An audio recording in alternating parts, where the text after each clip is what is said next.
Hi, my name is Luca-Maxim from Ulm University in Germany, and on behalf of my co-authors, I'm excited to present our paper evaluating the impact of motion fidelity on optimized user interface design via Bayesian optimization in automated urban air mobility simulations. Urban air mobility, or UAM, is emerging as a promising solution to urban congestion.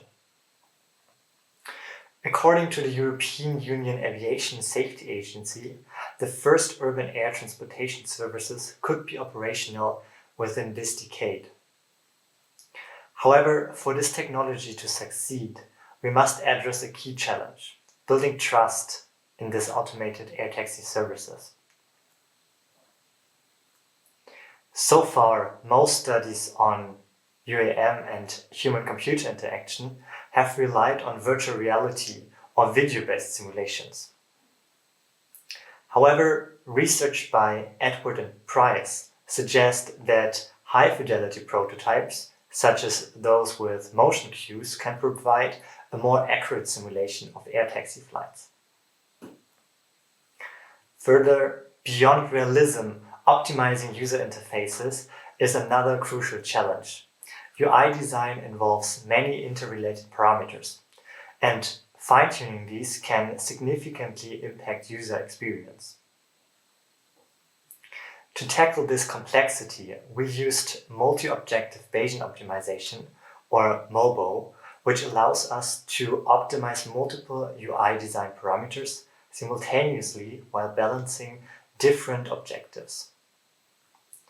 To test this, we built a virtual air taxi flight simulation in Unity. We varied 12 interface design parameters, such as ego trajectory length, alpha transparency, and chevron size. These parameters ranged from 0 to 1, and we also included binary parameter. For instance, the boundary box around other air taxis. If the value here was below 0.5, the element was turned off. To explore how these parameters influence user experience, we used MOBO to optimize them across 6 different objectives. These included trust and automation, understanding, mental demand, and perceived safety. Participants experienced 30 seconds of an air taxi flight across 30 runs, rating the interface after each flight. The process started with a 5-run seeding phase, where MOBO explored a variety of multiple UI designs.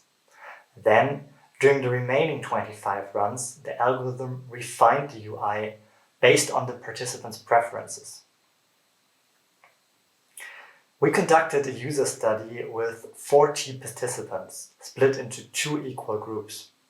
One group experienced the air taxi flight in VR with a 3 degrees of freedom motion share, while the other experienced the same simulation in VR but without motion cues.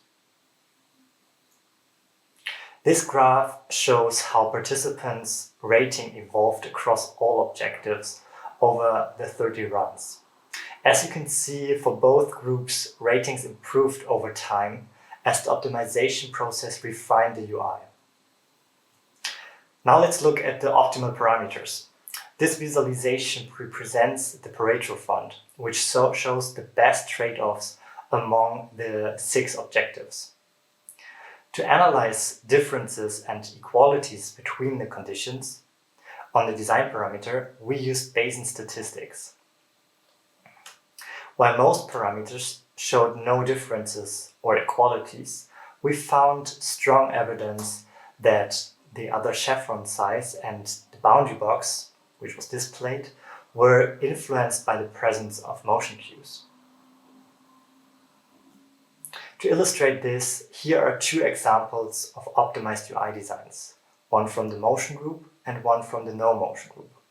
For participant 1, who experienced motion cues, the boundary box around other air taxis was preferred. Meanwhile, participant 40, who did not experience motion cues, preferred a larger chevron size for the other air taxis, but did not favor the boundary box. Next, we plotted participants' optimal ratings on the Pareto front for all 6 objectives. Our Bayesian statistics revealed strong to extreme evidence for differences in trust in automation, understanding, and acceptance. As you can see, those values were lower for the group who experienced motion cues. To summarize, here are the key takeaways from our study. Motion cues provide more realistic user ratings.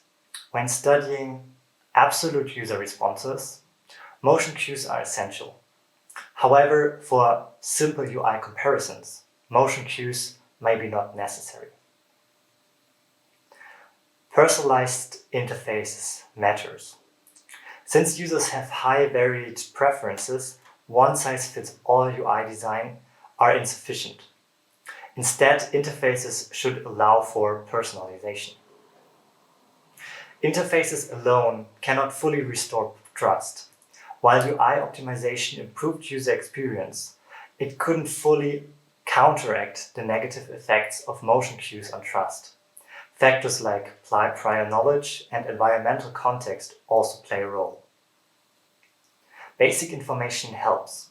The high initial ratings suggest that simply providing more visual information improves user experience, even without the need for fine-tuning every design element. Thank you for your attention, and I'm looking forward to present this paper in person in Japan and discussing these findings with you.